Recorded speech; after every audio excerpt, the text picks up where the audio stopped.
Boa noite, amigos da Casa de Flora. Bem-vindos a mais essa palestra. Meu nome é João da Silva Gonçalves, mais conhecido como João Gonçalves.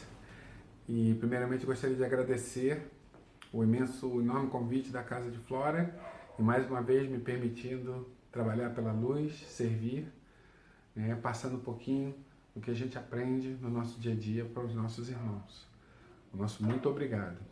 O nosso tema da noite de hoje, a pedido da direção da casa, é Ninguém é Inútil. É uma palestra que nós já ministramos na nossa casa. Nós vamos fazer uma nova leitura dela e vamos agregar aqui alguns outros fatos, já que esse é o mês de agosto, é o mês de aniversário da nossa Casa de Flora e completa aí 73 anos agora nesse 11 de agosto, que nós temos. E temos muito a comemorar, muito a celebrar, Aqui eu vou passar para vocês aqui uma imagem, da nossa casa, para aqueles que não conhecem, aqueles que estão assistindo o vídeo aqui pela primeira vez. Essa é a Casa de Flora, a casa que nos recebeu, uma das casas matrizes do trabalho da doutrina espírita aqui na nossa região das Agulhas Negras. A Casa de Flora foi fundada aqui em 11 de agosto de 1947, mas na realidade a primeira ideia dela veio em 1943, através desses caras aqui, José Ferreira de Araújo, Nilo Marassi, José Francisco de Oliveira e Antônio Maia. Eles naquela época estavam se reunindo para estudar, começar a estudar a doutrina espírita e receberam, através de mensagens psicografadas, a incumbência de formar essa casa. E tudo isso começou em 1943. Então, a rigor, se fizermos as contas direitinho, em vez de 73 anos, estamos aqui em 2020, então teríamos na realidade 77 anos, desde a primeira mensagem espírita para a formação da Casa de Flora, cujo primeiro presidente foi esse cara aqui, José Ferreira de Araújo, que acabou sendo o primeiro presidente nomeado aí para a nossa casa. Uma casa que tantos benefícios nos traz, formou tantos trabalhadores, auxilia tantas pessoas, Então, nossos parabéns aí à Casa de Flora, nesse mês de agosto, e para todos vocês, que vocês possam então receber as luzes dessa casa maravilhosa, que nos acolhe, que nos permite trabalhar por ela. Abrindo o tema da noite de hoje, falando de que ninguém é inútil, é muito importante. Temos, nesse momento agora que estamos vivendo, um momento super importante da espécie humana, para todos aqueles que não conhecem o conceito de orbe, orbe para nós é o conjunto de seres que habitam um determinado planeta. Então, esses seres, podemos contá-los como encarnados e desencarnados. A espiritualidade, ela nos traz algumas informações desse orbe, que a proporção de seres, mais ou menos, que temos aqui é que para cada pessoa que está aqui no planeta, temos pelo menos 2 seres desencarnados, aguardando uma oportunidade para estar aqui e também poder aprender, poder evoluir, poder se aprimorar através de toda a criação, através de todo o cosmos. Se somos, então, 7 bilhões e 480 milhões de almas encarnadas, temos pelo menos 22 bilhões lá acima, aguardando uma oportunidade. E quantos de nós se perdem na mesmice, se perdem a palavra usual hoje, que a juventude nos traz, os famosos mimimis da vida, quantos de nós podemos ser úteis, nos tornamos inúteis por apenas nos fixarmos no planeta Terra, nas impressões da matéria e nas impressões das nossas emoções. Então, quando recebemos a doutrina e começamos a estudá-la de maneira sistematizada, começamos a praticá-la, começamos a colocar na nossa vida, a gente vê que, puxa, quanta perda de tempo, quanta coisa eu poderia estar fazendo em prol do próximo.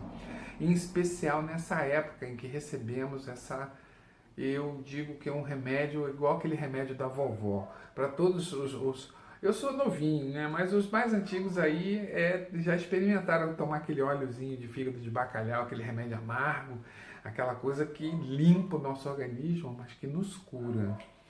Então, o efeito que estamos experimentando agora com essa pandemia nos coloca, né, numa projeção da nossa mente que a gente deve refletir muito. Refletir em especial nessa nossa condição, desse nosso orgulho, dessa nossa vaidade de não entender bem a necessidade que temos de cumprir bem a vontade do nosso Pai. Uma partícula tão pequenina como esse vírus que colocou a nossa humanidade de joelhos, como se fosse uma coisinha para pensar, para que a gente pudesse refletir no que nós estamos fazendo. Eu trago para vocês uma expressão aqui, do Evangelho de Lucas 14:11, e aquele que a si mesmo se humilhar será exaltado. Será o maior no reino dos céus aquele que se humilhar e se fizer pequeno como uma criança. Isto é, que nenhuma pretensão alimentar a superioridade ou a infalibilidade. E aí, como é comum nas nossas palestras, nós vamos lá, a gente sempre apresenta um trecho do Evangelho para que as pessoas saibam como pesquisar. Vamos ali na página 136, e na página 136 vamos encontrar os esclarecimentos, né, do Evangelho através do Evangelho segundo o Espiritismo, um dos 5 livros do Pentateuco da codificação espírita, trazida pelos Espíritos de Luz, pela nossa ação do nosso grande pedagogo e grande professor, nosso Allan Kardec. Olhando aqui nesse item 6, nós podemos separar 3 tomos. Bem-aventurados os pobres espíritos, pois bem deles é o reino dos céus, a que ele pertence. Ou seja, nosso mestre nos coloca que precisamos ser simples, precisamos ser mansos, que o pobre de espírito aí não é aquele sentido negativo que nós temos aqui, mas esse pobre de espírito aqui são os simples, são aqueles que não têm a vaidade, não têm a ganância, não têm ainda os melindres, não têm sequer, né, aquele sentido de estarmos assim, usando muito da nossa vaidade, dos truques, da truculência, coisas que nós vemos hoje no mundo moderno. Outra ideia fundamental que eu queria colocar aqui, que o destaque que nós colocamos, é essa coisa da superioridade e da infalibilidade. Hoje em dia, nós estamos muito ligados às pessoas que têm um ego muito forte. Esse sentido evolutivo que estamos passando nesse momento e que talvez essa pandemia esteja trazendo para a gente uma oportunidade de verificarmos o que estamos fazendo, o que está acontecendo com o nosso ego, por que nós nos tornamos tão vaidosos, tão presos às nossas opiniões, às nossas guias, né? É muito difícil para todos nós, hoje em dia, estarmos mais uma vez íntimos de nós mesmos e podermos criticar o que eu estou fazendo, por que eu brigo tanto, por que eu me perco na vaidade, no orgulho do meu emprego, em querer mais posses, em querer mais poder, em querer amealhar coisas que não vão me ajudar no meu plano evolutivo. Isso é uma coisa muito importante desse momento, que a pandemia nos traz para refletir, de que eu posso ser útil, mas muito útil, mas eu tenho que vislumbrar por que ser útil. Aqui eu estou ligado. Para aqueles que buscam o Evangelho, para aqueles que têm essa sementinha que está colocada, para nós que militamos na doutrina espírita, é muito bom a gente sempre fazer a releitura, principalmente do Livro dos Espíritos, em que precisamos, logo na introdução, recebemos essa comunicação que é doutrina, que é espiritualidade, que os seres que estão colocados do outro plano, no verdadeiro plano, nos orientam a dizer, olha, vocês que estão aí, vocês só têm uma oportunidade, vocês estão aí treinando, vocês estão aí evoluindo, prestem atenção na verdadeira vida, usem essa oportunidade para o crescimento, não usem da soberba, não usem do poder ou não usem dos potenciais que vocês queiram para sobrepujar os outros, mas sim para entender o que fizemos, entender qualquer que seja ou tenha sido a vilania que a gente tratou, para que a gente possa seguir em frente. Não aguardes aparente grandeza para ser útil. A missão quer dizer incumbência. E aí eu vou para vocês em relação à incumbência. Qual a incumbência maior que nós tivemos? A incumbência maior foi o compromisso de servir ao Pai. Eu sempre trago nas palestras essa proximidade da tradução, né, dos termos mais importantes. E o termo compromisso, acordo realizado entre uma ou várias partes, dever assumido com compromisso com Deus, tipo de convenção social, pacto, aliança política, compromisso político. A nossa política é a política da lei do amor. E na política da lei do amor, eu vou de novo aqui me socorrer na página 314, só que dessa vez aqui do Livro dos Espíritos, para mostrar para todos nós, para a gente colocar aqui, a seguinte posição. Aliás, eu acho que eu pulei aqui uma coisa aqui. Deixa eu só voltar aqui, gente, que de vez em quando essas coisas acontecem, tá? É a página 314 do Evangelho. Eu fui lá dentro do livro, ó, dos Espíritos, o doido aqui. Deixa eu ir lá no Evangelho. Eu vou fechar aqui. Nós estamos aqui preparados aqui. Voltamos para a nossa palestra. E vou colocar aqui dentro do Livro dos Espíritos e o Evangelho. E vamos voltar para lá, para que a gente possa verificar a seguinte pergunta. Se entre os chamados por o Espiritismo muitos se transviaram, quais os sinais pelos quais reconhecemos os que se acham no bom caminho? Eu quero substituir a expressão aqui daqueles que são chamados para a lei de amor, para aqueles que são chamados para serem a providência, daqueles que são chamados para serem úteis para qualquer que sejam as missões que o nosso Pai Celestial nos designar. O que falta? Por que a gente se perde? Por que a gente se sente às vezes incapaz ou impotente se temos tantos dons, tantos potenciais? Se sabemos fazer tantas coisas, e às vezes para auxiliar e ser a providência, a gente precisa apenas de um sorriso, de um abraço. Vejo que o Evangelho está sempre ao nosso lado. E antes até de fazer a pergunta, na minha leitura, quando eu estava preparando o estudo, já estava olhando. E agradeceu a Deus a gloriosa tarefa que Ele nos confiou, mas atenção, entre os chamados aqui para o amor, para o espiritismo, para todos aqueles que querem trabalhar na luz, reparai se o vosso caminho e seguir a verdade. Talvez esse encontro com a verdade, né, eu vou fechar aqui para a gente voltar aqui para a nossa palestra, talvez esse encontro com a verdade, ele seja essa oportunidade que a gente tem muitas das vezes de refletir. E às vezes a gente não para refletir. A gente mal conversa com as pessoas no meio da rua, a gente mal conversa com um amigo, a gente visita os vizinhos, a gente vai aos hospitais. Às vezes a gente tem um ímpeto tremendo, mas a gente tem aquela coisa da teoria do medo. Eu não sou capaz, eu não sei fazer. Lá está o vírus, lá está o criminoso, lá está escuro. E muitas das vezes a gente não utiliza a nossa fé. A gente se torna inútil e sofre, muitas das vezes, porque a gente sabe que deveria estar fazendo alguma coisa, sabe que poderia estar produzindo, e a gente, às vezes, até, eu sei que eu tenho que fazer alguma coisa, mas para não ficar com essa sensação, o que eu vou fazer? Eu vou lá para o chat, eu vou lá para a novela, eu vou lá me distrair com alguma coisa, e fica aquela sensação de vazio, aquela coisa por dentro, aquela coisa remoendo com a gente.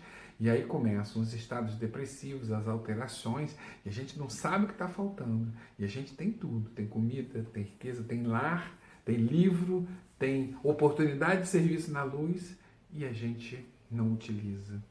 Então nós somos muitas vezes chamados, e aqui eu queria dar alguns exemplos para vocês de pessoas como essa aqui, ó, a Maria Rita de Souza Brito Lopes, que nasceu em Salvador, mais conhecida como Irmã Dulce, ou Santa Dulce atualmente, né, dos pobres. E por que dos pobres?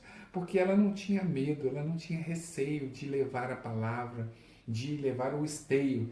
E tendo recebido esse epíteto de anjo bom da Bahia, é porque aonde ela ia, tudo acontecia, tudo florescia, as coisas aconteciam, e às vezes com gestos simples, às vezes só com a comida, às vezes só com o olhar, só com um abraço. Ela era assim, ó. novinha, né, quando estava no convento, e já saía às ruas, já andava aquela Bahia inteira. Para quem conhece um pouco da Bahia, aquela cidade antiga da Bahia, o Pelourinho, uma cidade de vários problemas, onde nós tivemos toda a escravidão, né? Todo aquele potencial de espíritos que viveram aquela dor lá, e mesmo assim, até o final, ela lutou para ser útil, para ser simples, para ser humilde, para cumprir bem a vontade do Pai. Esse é um tipo de vocação, um tipo de entendimento ao chamado do Pai, né, que tem a ver um pouco com a religiosidade. Mas tem outras formas, como esse cara aqui, ó, o Renato Sorriso, da ruas da apoteose até representar o Brasil nas Olimpíadas.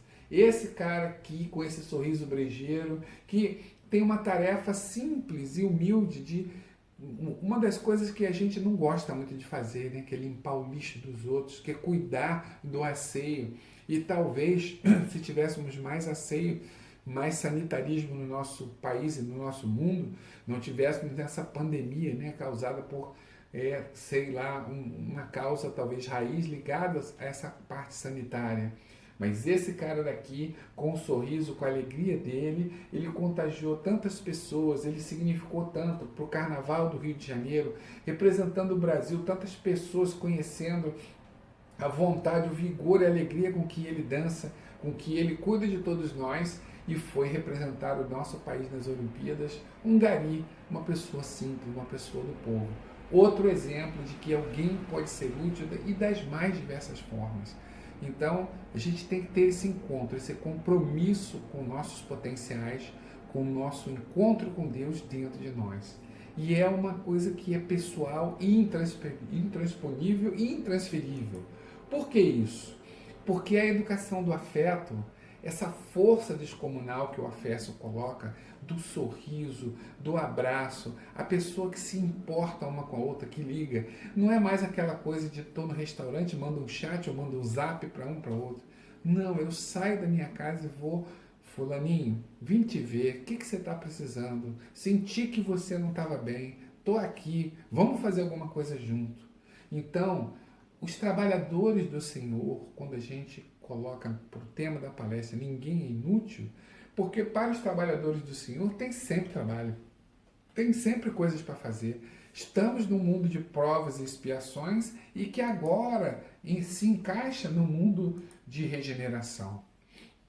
Queria colocar aqui para vocês uns exemplos, eu gosto muito desse videozinho que passa aqui, onde vocês vão ver algumas imagens de que são coisas importantes que as pessoas têm para fazer, mas que você tem que encontrar esse elo com elas, esse elo da participação do Pai junto de nós. Nós temos que ter essa sensibilidade de que, na maior parte das vezes, os desencontros, os desenganos e os equívocos não estão no outro, estão em mim. Eu tenho que olhar para mim e verificar o que eu fiz, ou o que eu não estou fazendo para que alguém possa se desiludir comigo ou possa se desenganar da vontade do Pai ou da vontade da luz. Muitas das vezes as pessoas são agressivas, são desequilibradas, te tratam mal. Vença mesmo assim, perdoe mesmo assim, releve mesmo assim. Porque nesse caso o desequilíbrio ele é do outro. Eu costumo dizer que o verbo perdoar e a palavra perdão, elas são verbo e substantivo e palavra em extinção. Porque o dia que eu não me importar com o equívoco do outro, entender que é um estado evolutivo dele, eu vou estar muito melhor, eu vou estar sempre pronto para ampará-lo, eu não vou estar reverberando, entrando em ressonância com as coisas ruins e com as atitudes negativas e com os desequilíbrios. E aí eu estarei pronto para servir melhor, para ser útil a cada momento. Então, precisamos construir como assim? Construa assim mesmo, faça assim mesmo, não se deixe levar pelo pessimismo, não se deixe levar pela arrogância, não se deixe levar pelo desencontro, porque todos nós temos uma utilidade. A qualquer momento a gente pode ser chamado para ser a providência. E quantas pessoas, ainda mais nesse momento agora da pandemia, Quantas fórmulas, quantas coisas a gente encontrou. Como essa que estamos tendo agora. Estamos gravando um vídeo, vocês estão vendo a minha televisão, onde eu estou falando com vocês, mostrando para vocês um amor, como se estivesse no tablado. Então, a minha assistente de produção aqui, que é uma assistente de produção para minha vida, que é minha esposa, que está aqui operando as coisas e controlando o nosso tempo, você vê a tecnologia ao nosso serviço. Mas para que eu possa tocar o coração de vocês, para que eu possa estar junto com vocês, tal qual estivéssemos naquele trabalho. Assim como estivéssemos no púlpito ou no tablado lá do Flora de Araújo, nós estaríamos juntos. E como estamos juntos agora, não faz a diferença, só faz a diferença o som da minha palavra, a reverberação no ouvido de cada um de vocês e na visão de cada um de vocês ao ver esse vídeo, a qual, insisto, eu agradeço que estamos nessa oportunidade bendita de servir. E em todo momento a gente pode seguir em frente. Vou passar aqui um pouco aqui para frente, tá, gente? Só para acelerar um pouquinho, para que a gente possa ter uma coisa maravilhosa, que é muito importante, que é o meu apelo para vocês nessa celebração da Casa de Flora. Palavras fortes que sempre a gente aprendeu quando a gente estudou lá. Gente, fé sem compromisso não representa nem religião, nem a religiosidade, nem o cristianismo. Lembra que aquele conceito que a gente coloca, religião, ser ou estar de volta ao Criador, é uma palavra que não tem muita tradução, se latinizou como religare, mas na realidade a religiosidade, essa vontade, esse estado irrequieto de querermos cumprir a vontade do Pai, de estarmos na luz, de estar o tempo todo ligado a Ele, cumprindo a vontade dEle. E a força e a intensidade com que a gente faz isso tem a ver com a fé que nós temos. Vamos trabalhar, gente. A gente precisa muito de trabalhar. E aqui, eu vou sair um pouquinho aqui também e vou colocar aqui para vocês uma imagem, tá? Que a gente precisa colocar numa música muito, muito importante para a gente trabalhar um conceito. Esse conceito é um conceito que está acontecendo muito agora. É uma doença que a gente está tendo agora que nós precisamos prestar atenção. Muitas das vezes a gente tem isso aqui, gente, uma imagem distorcida, coisas que estão acontecendo à nossa volta, pessoas que estão sofrendo, coisas conturbadas e a gente não sabe o que é. A gente não entende o que está acontecendo. Eu me sinto mal, eu tenho uma vibração estranha, ou as pessoas estão estranhas. Na minha casa está acontecendo alguma coisa estranha. E às vezes a gente não percebe que naquele momento, para aquele que tem evangelho, para aquele que tem fé, para aquele que está equilibrado, ele pode, na realidade, estar vendo emanação das pessoas, um cenário de desequilíbrio à sua volta, e ali surge a oportunidade de ele ser útil, surge a oportunidade de ele levar o equilíbrio das pessoas. Às vezes as pessoas não sabem que, na realidade, é uma face de uma imagem que eu não estava focado, que eu estava desfocado e não estava compreendendo o recado que o nosso Pai Celestial estava mandando. Não estava verificando que tinha um caminho que estava se abrindo à minha frente. E que muitas das vezes eu posso ser o precursor ou líder desse caminho para tantas outras pessoas. Então, é muito importante que nós possamos entender esse conceito. Esse conceito desse eterno agora, que está presente na gente, na lei do amor. Ser útil não é deixar de ser inútil. Ser útil é, acima de tudo, você saber o seu caminho, a sua oportunidade, ter confiança, ter fé, acreditar que você é capaz, que você pode realizar, que você pode ir à frente, que você pode fazer mais, que você tem tudo à sua disposição. Então, nesse singelo estudo que a gente fez, lembre-se, você não é inútil. Sempre você pode fazer mais e melhor. Sempre nós podemos dar de nós mesmos e não dar das nossas posses. Dar de si e não do seu. Essa é uma missão muito importante daquele que abraçou a vida do nosso Mestre Jesus, do cristianismo redivivo na gente, mensagem e estudos que a espiritualidade nos traz através dessa doutrina maravilhosa que nós abraçamos, chamada Espiritismo.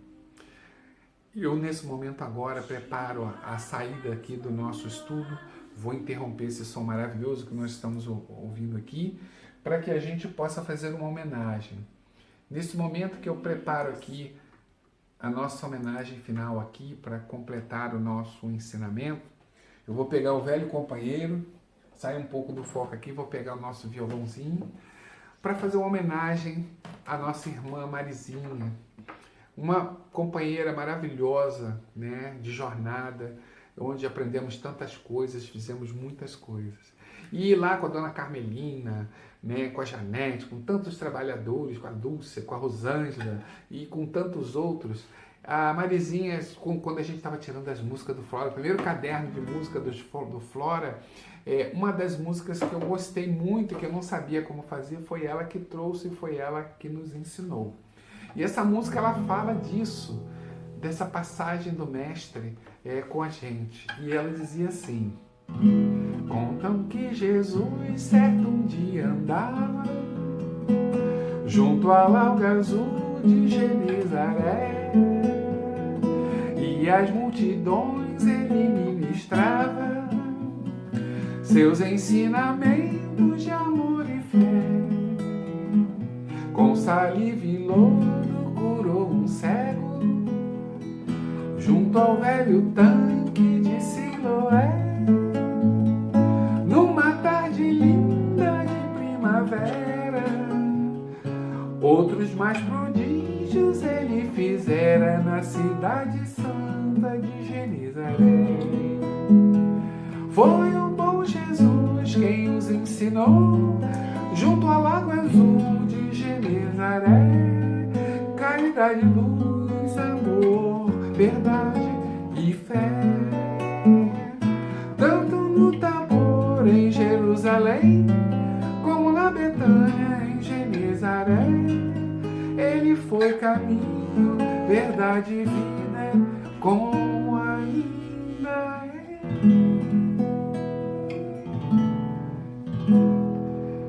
Perdoem a voz não tão potente, né? Não tão maravilhosa, mas a ideia era fazer uma homenagem a essa nossa trabalhadora, né, Marizinha, que está agora no plano espiritual e vai começar a sua jornada de despertar, de todo aquele caminho de despertamento no alto, e temos certeza que será breve, para que lá em cima, nas fileiras do alto, também ela estará conosco. E tenho certeza que ao receber essas vibrações maravilhosas de todos nós, essa aqui é uma nota chamada Mi, que quando coloca a expressão da nota nona, ela tem essa dimensão de reverberar o som daquele Om da criação, mas ela consegue colocar a projeção da beleza, como fosse a beleza das flores, como fosse um perfume. E essas vibrações das cordas, esse desejo maior do amor, da fé e da luz, é o que eu desejo para todos vocês, através dessa expressão, dessa palestra, para que mais uma vez possa conclamar vocês a serem úteis, serem, acima de tudo, o amor, a própria coragem de enfrentar a vida, de enfrentar a oportunidade de servir. Não tem dádiva maravilhosa, não tem nada melhor do que a oportunidade de servir. Ser servidor, seja em que for, em que posição for, não importa. Servir à vontade do Pai talvez seja o mandado maior que o nosso Mestre Jesus nos trouxe. Eu não canso de lembrar, sempre em todos os meus estudos, de tudo aquilo que eu vi, e que eu sempre tento entender e reler, eu sempre acredito de que nosso Mestre trouxe para nós. Temos um Pai amantíssimo, que muito nos ama, que muito nos quer. E Ele nos ensinou como chegar até Ele. Amai-vos uns aos outros, e eu sempre digo a vocês, na minha cabeça, como eu vos amarei. Eu vou dar testemunho de que nós podemos ser úteis, que nós podemos servir. Quando o nosso mestre falou isso lá na montanha, né, ele ainda ia começar a sua jornada messiânica. E aí eu deixo vocês essa mensagem: amai-vos uns aos outros, como eu estou amando vocês nesse momento, agradecendo muito a Casa de Flora e a diretoria por me permitir mais uma vez me dirigir a todos vocês. Muito obrigado, boa noite para vocês e que Deus os abençoe hoje e sempre. Parabéns, Flora de Araújo, parabéns a todos os trabalhadores da luz. Que assim seja. Graças a Deus.